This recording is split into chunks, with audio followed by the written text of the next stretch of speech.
నమస్తే సార్. నమస్తే.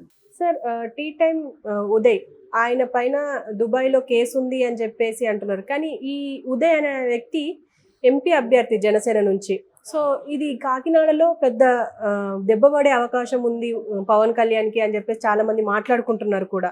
So next ఏం జరగబోతుందంటారు? అంటే ఈ కేసు ఏంటి? ఈ కేసు వివరాలేంటి? మాట్లాడితే పవన్ కళ్యాణ్ ఏమంటుంటాడంటే, వైసీపీ గూండాలను నేను మోకాళ్ళ మీద పరిగెత్తిస్తా, మోకాళ్ళ మీద నడిపిస్తా, దోగాడిస్తా, లేకపోతే కడ్రాయిల మీద తిప్పుతా, ఇలా తోలు తీస్తా, తొక్కదీస్తా, ఇలా మాట్లాడుతుంటాడు. ప్రతి సమావేశంలో ఆయన ఊగిపోతూ మాట్లాడేది ఇది.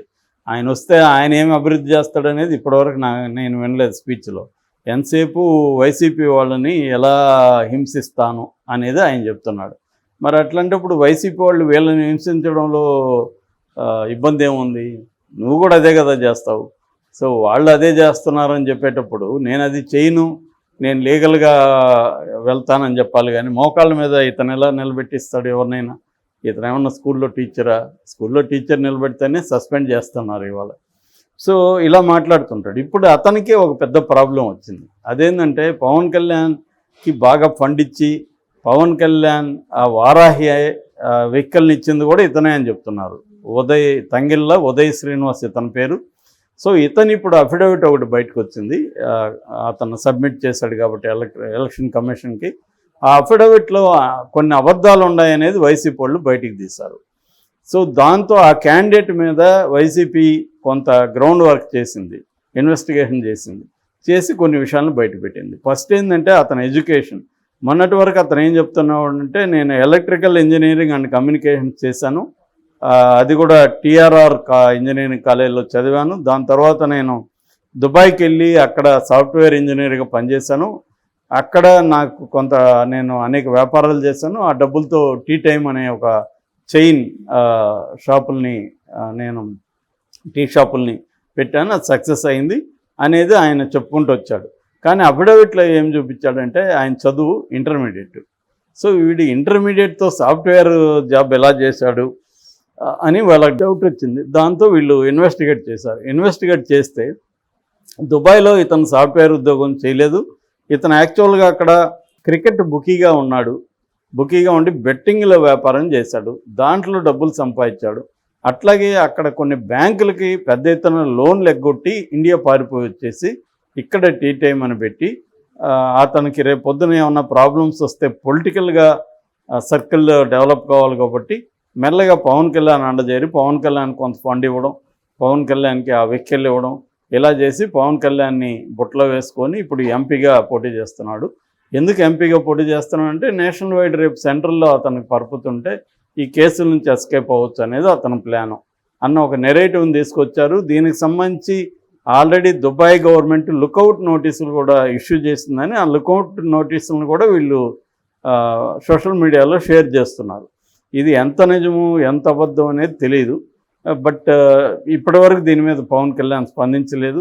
అట్లాగే ఉదయ్ శ్రీనివాస్ కూడా స్పందించాల్సి ఉంది. అంటే వాళ్ళు తీసుకొచ్చింది నిజమా కాదా, బ్యాంకులకి తన లోన్లు ఎగ్గొట్టాడా లేదా, ఈ విషయాలన్నీ చెప్పాల్సిన అవసరం ఉంది. ఎందుకంటే ఇప్పుడు ఎన్నికల్లో అది పెద్ద మైనస్ అయ్యే అవకాశం ఉంది. అక్కడ ఆయనకి ఉదయ్కి మైనస్ అవుతుంది కాకినాడలో. ఓవరాల్గా పవన్ కళ్యాణ్కి కూడా ఇబ్బందికరంగా ఉంటుంది. ఎందుకంటే పవన్ కళ్యాణ్ నేను గూండాయిజానికి వ్యతిరేకంగా పోరాడుతున్నాను, లేకపోతే నేరస్తులకు వ్యతిరేకంగా మాట్లాడుతున్నాడు. నీ క్యాండిడేటే నేరస్తుడు, నీ క్యాండిడేటే ఒక దేశాన్ని నుంచి పారిపోయి వచ్చాడు, ఒక దేశం లుకౌట్ నోటీసులు ఇచ్చింది, బ్యాంకులకి డబ్బులు ఎగ్గొట్టిన క్యాండిడేటు నువ్వు పెట్టావు, అతని దగ్గర నుంచి నువ్వు కూడా డబ్బులు తీసుకున్నావు అన్న ఒక నెరేటివ్ని వైసీపీ వాళ్ళు బలంగా తీసుకెళ్లే అవకాశం ఉంది. దానివల్ల ఖచ్చితంగా పవన్ కళ్యాణ్కి ఏదో ఒక మేరకు నష్టం జరుగుతుంది. మామూలుగా దుబాయ్లో లోన్లు ఎగ్గొట్టడం అనేది వెరీ వెరీ కామన్ అని అనేక రిపోర్ట్లు ఉన్నాయి. మన ఇండియన్స్ ఏంటంటే ముఖ్యంగా కేరళ, తమిళనాడు, మహారాష్ట్ర ఈ 3 రాష్ట్రాల వాళ్ళు ఎక్కువగా దుబాయ్లో యూఏఈ అంటారు, ఆ యూఏఈలో లోన్లు తీసుకోవడం, ఎగ్గొట్టి వచ్చేయడం. అట్లా వీళ్ళు వదిలేసిన కారులే అక్కడ చాలా ఉన్నాయంట. మొన్న గల్ఫ్ న్యూస్ ఒక రిపోర్ట్ పెట్టింది. 2015-2019 మధ్య దాదాపు 8,34,000 కోట్లు, అంటే 8 లక్షలు వేసుకుంటే రఫ్గా 8 లక్షల కోట్లు బ్యాంక్ రుణాలని ఇండియన్ సిటిజన్స్ అక్కడ ఉన్న పనిచేస్తున్న వాళ్ళు ఎగ్గొట్టారని గల్ఫ్ న్యూస్లో డీటెయిల్గా రిపోర్ట్ ఇచ్చారు. వాళ్ళ లాస్ ఏంటి, ఇంటర్నేషనల్ లాస్ ఏంటి, దీనికి సంబంధించి ఇవన్నీ కూడా రిపోర్ట్లో ఉన్నాయన్నమాట. అంటే వీళ్ళు ఏం చేస్తారంటే అక్కడికి వెళ్ళడం, అక్కడ పనిచేయడం, అక్కడ అడ్రస్లు పెట్టి మ్యానిపులేట్ చేసి కొంతమంది ఇక్కడ numbers, phone numbers, Indian numbers ఇచ్చేసి ఇండియాలో అడ్రస్లు రాంగ్ చూపించి లోన్స్ తీసుకోవడం, వచ్చేసేయడం. ముందే ఆ లోన్స్ డబ్బుల్ని ఇండియన్ బ్యాంక్స్లోకి వేసుకోవడం, వచ్చేసిన తర్వాత ఆ బ్యాంకులు ఇంకా ఫోన్లు చేస్తూ ఉంటారు. అలాగా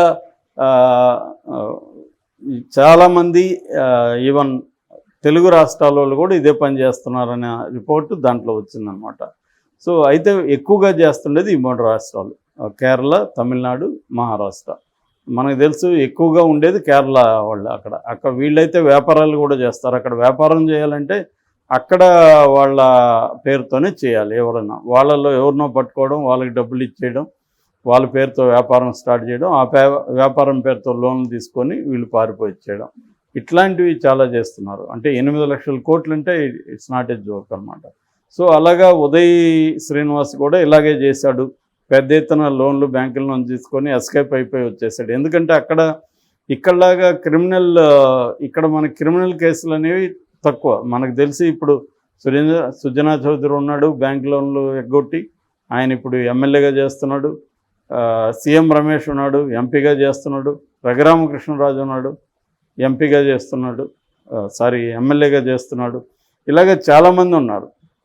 బ్యాంక్ లోన్లు ఎగ్గొట్టి కూడా ఇక్కడే మనకు ఉపన్యాసాలు ఇస్తా, నీతులు బోధిస్తా వీళ్ళు టీవీ ఛానళ్ళలో ఉన్నారు. వీళ్ళు ఆర్థిక నేరస్తులు. యాక్చువల్గా నేరస్తులు అంటే ప్రూవ్ కాదు, నేరస్తులుగా ఆరోపించబడిన వాళ్ళు. కానీ వీళ్ళు దాన్ని ప్రూవ్ చేసుకోకుండా వాటిలలో స్టేలు తెచ్చుకోవడం, సెంట్రల్ గవర్నమెంట్తో పరిచయాలు పెట్టుకోవడానికి ఎంపీలు అవ్వడం, ఈ డబ్బులు కొంత ఖర్చు పెట్టడం, దీంతో మళ్ళీ బిజినెస్లు చేయడం, ఇలాగా రకరకాల పద్ధతుల్లో చేస్తున్న వాళ్ళు ఇక్కడే ఉంటారు. కానీ దుబాయ్లో అది సాధ్యం కాదు. దుబాయ్ ఏంటంటే ఇట్స్ ఏ క్రిమినల్ యాక్ట్, అందుకని చాలా స్ట్రిక్ట్గా ఉంటాయన్నమాట అక్కడ. సో ఇప్పుడు దుబాయ్ పోలీసులు ఏమన్నా వస్తారా ఉదయనిధిని అరెస్ట్ చేయించేదానికి? ఈ వైసీపీ వాళ్ళే అక్కడ వాళ్ళకి బాబు ఇక్కడ ఉన్నాడు, పలానా చోట ఉన్నాడు అని చెప్పి వాళ్ళని వీళ్ళే పంపిస్తారా? అదేమన్నా జరిగితే దుబాయ్ పోలీసులు ఇక్కడ ఇంటర్పోల్ ద్వారా అప్రోచ్ అయ్యి ఉదయన్ కానీ కస్టడీకి తీసుకుంటే మాత్రం పవన్ కళ్యాణ్కి చాలా ఇబ్బంది అవుతుంది. అంటే ఎన్నికల ముందు ఇలా చేస్తారు వైసీపీ వాళ్ళు అని అయితే అంటున్నారు. వాళ్ళు ఇట్లాంటి కొన్ని అస్త్రాలని అమ్ముల పొదిలో పెట్టుకొని దాచుకొని ఉన్నారు, ఎన్నికల ముందు తీయబోతున్నారని. అంటే ఇటు చంద్రబాబు కూడా అలాంటివి చేసే అవకాశం ఉంది.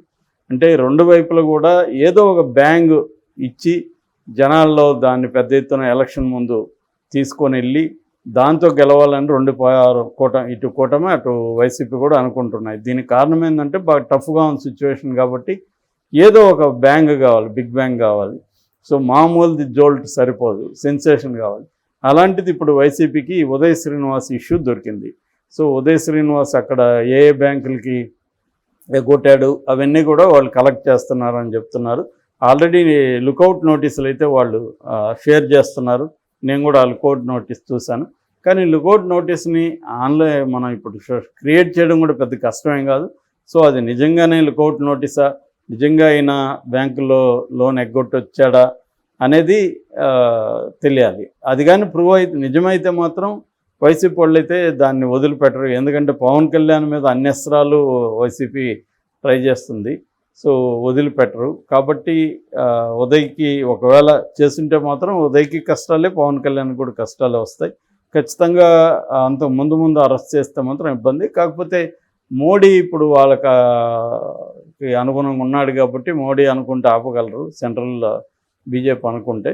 మరి ఆ రకంగా పవన్ కళ్యాణ్ ఆపించగలరా అనేది చూడాలి. కానీ దుబాయ్ పోలీసులు వస్తే వీళ్ళు ఆపగలరా అనేది చూడాలి. ఏదేమైనా ఇబ్బందే అవ్వచ్చు.